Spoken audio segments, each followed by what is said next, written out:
All right, good day, good people. Today we wanted to talk about central bank digital currencies and how the US dollar seems to be heading in a digital direction.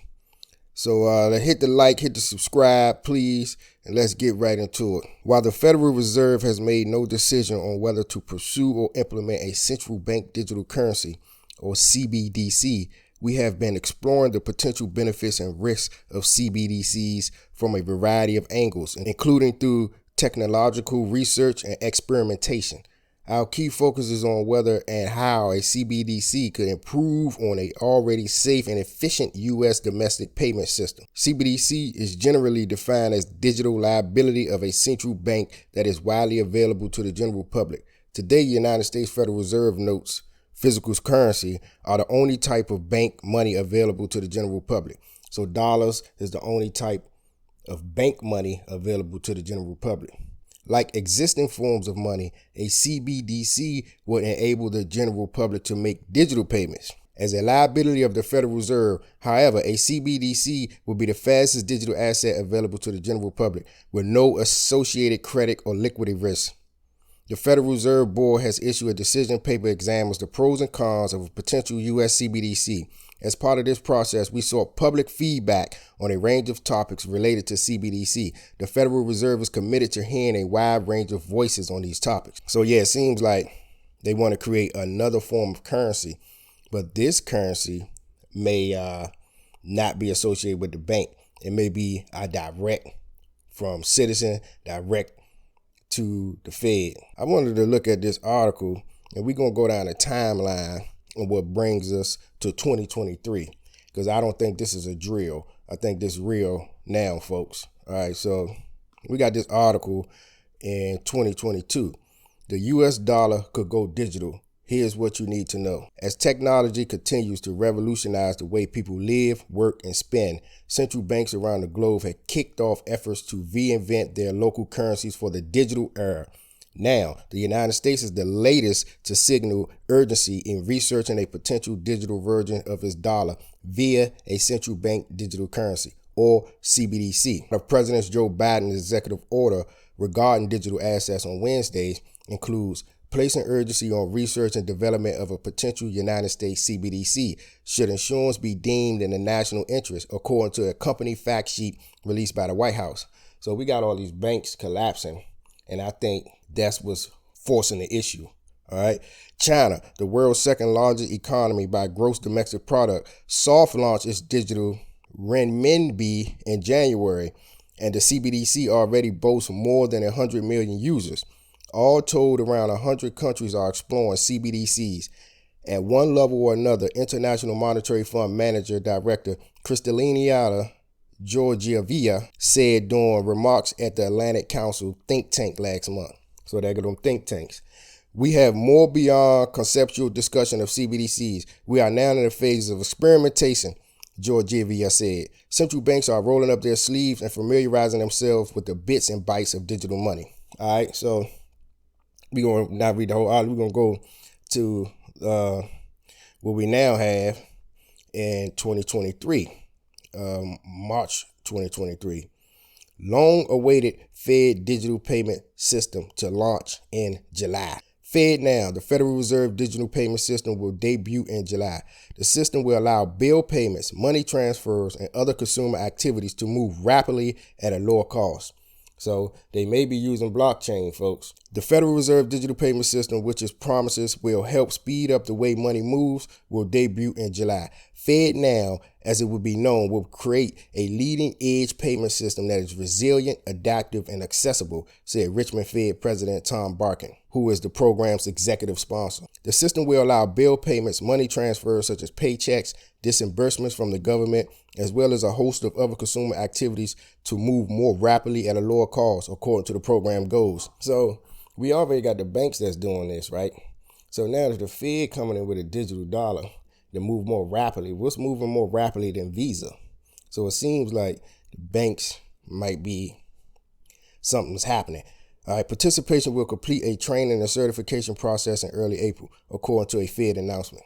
With the launch drawing near, we urge financial institutions and their industry partners to move full steam ahead with preparations to join the FedNow service, said Ken Montgomery, the program executive and first vice president at the Boston Fed, which helped spearhead the project under former Boston Fed President Eric Rosengreen. Institutions that participate in the program will have a 7-day, 24-hour access as opposed to a system currently in place that closes on weekends.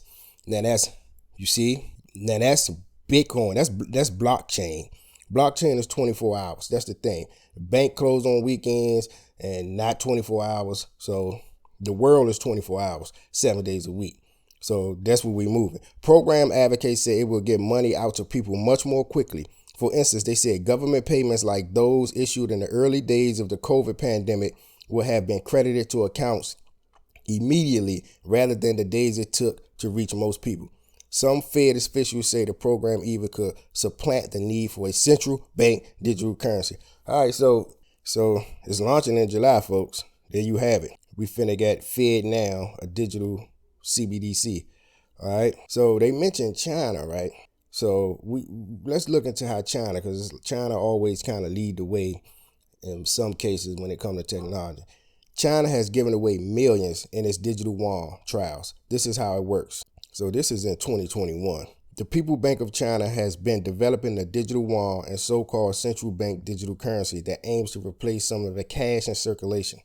China has already started real-world trials for the digital currency in a number of cities, including Shenzhen, Chengdu, and Suzhou.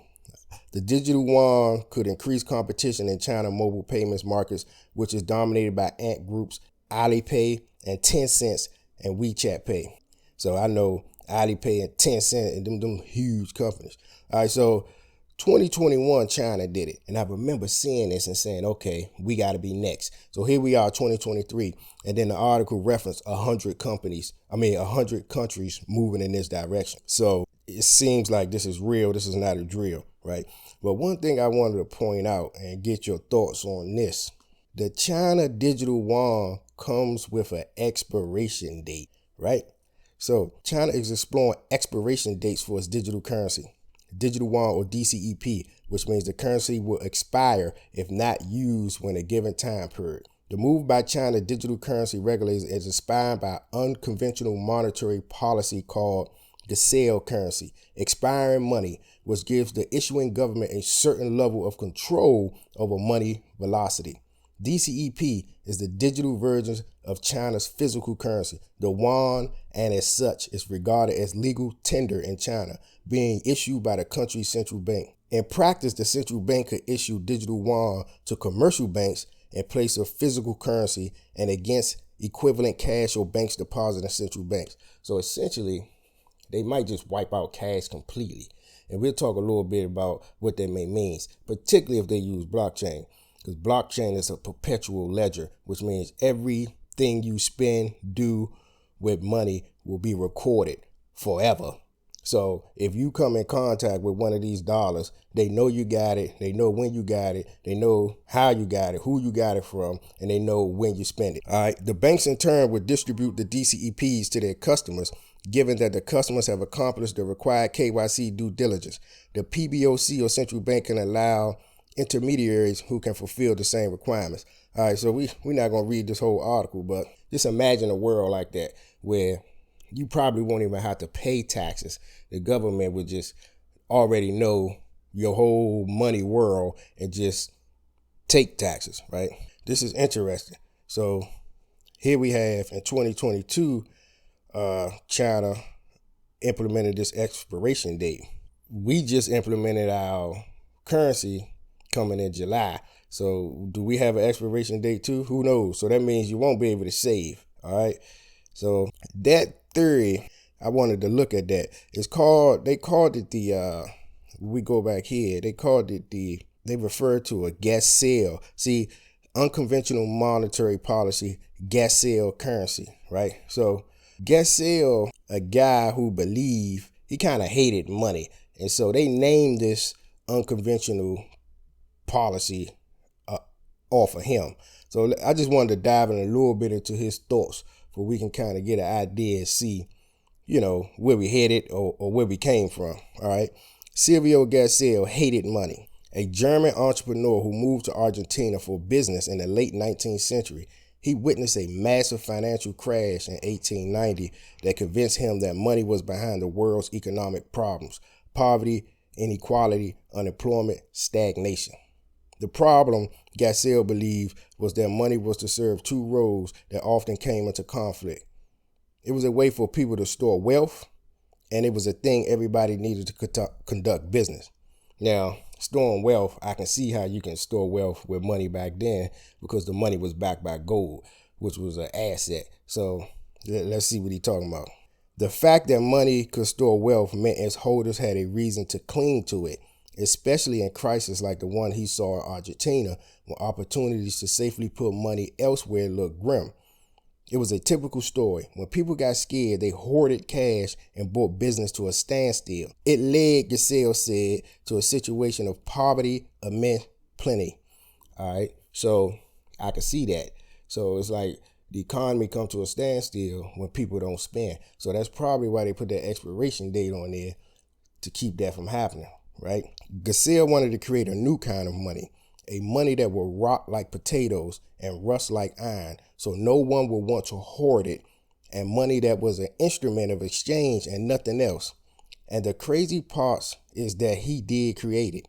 Through a series of pamphlet, articles, and books, Gesell inspired a worldwide movement to introduce a completely new form of money.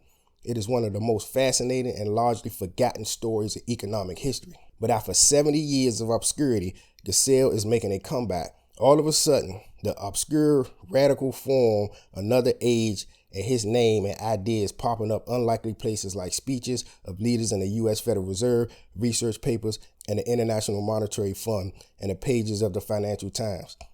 As the industrialized world grapples with the stagnation as markets signal another recession, policymakers are struggling to figure out what to do. Could Gesell provide an answer? After World War II, the industrialized world entered a remarkable period of economic growth, and central banks, now off a rigid gold standard, played a greater role in managing money to ease the ups and downs of the market. Negative interest rates of money lost its allure, and Gesell was mostly forgotten. We're not going to read this whole article. I'm going to leave a link in the description. So, yeah, this guy wanted to create, or did create, an idea for money that rots, as what he called it, which now morphed into expiring digital currency in China, which morphed into United States dropping its long-awaited Fed digital payment to launch in July. So, I mean, what y'all think about this? We got the digital dollar coming. Cash may be deleted. So if that dollar get to a point where it's expiring, in order for people to save wealth, they're going to really have to go to real assets, which brings us to, Bitcoin. So one more thing I wanted to look at is, this inflation calculator. And this is pretty much telling us why changes need to be made. So what we're going to do is we got $100,000 in there. So we're going to go since 2020, since 2000. So that's 23 years, right? Let's make it 2003. In 20 years. So in 20 years, you lost 63,500 of purchasing power on $100,000. You see that? So basically what that means, if you kept $100,000 under a mattress for those 20 years and you decided to pull it out, you would need 163,500 of money to equal that same purchasing power of 100,000 of 20 years ago. Essentially, holding cash is losing value, especially now where the inflation is at an all-time high. So, I like to play around with this inflation calculator. Yeah, so quick recap. Central bank digital currency, what it is, CBDCs, right? The US dollar could go digital in 2022. The US dollar seems to be going digital in 2023. Fed now Reserve digital payment systems will debut in July, right? Then we talk about China did it a couple years before us, and we are a couple years behind. But 1 year before us, China put an expiration date on there. and we talked about Gesell and his theory on the expiration date. And the theory is, people hoard money, it could hurt the economy. So then we played around with the inflation calculator, where mainly we pretty much took 20 years for $100,000 and 63.5% inflation. So that means 63,500 you lost on purchasing power, right? All right. So yeah, I'm interested in knowing your comments, how you feel about this, where you think we headed. And another thing is, I want to know is, what do you think this means for Bitcoin? What do you think all of this stuff means for Bitcoin? Also, if you go to my YouTube channel and you check out this video, History of the Dollar and Why Bitcoin, I'm telling you, man, there's some good information on this video. Once I studied the history of the dollar, I decided to make a video on it, and it pretty much explains what brings us up to this point, So, yeah, man, I appreciate y'all. Leave some thoughts in the comment. Go over there, check out Crypto Shave Club, providing us with quality shave goods with the option to pay for crypto. And who knows, maybe soon, the digital dollar. See y'all on the next one. Peace.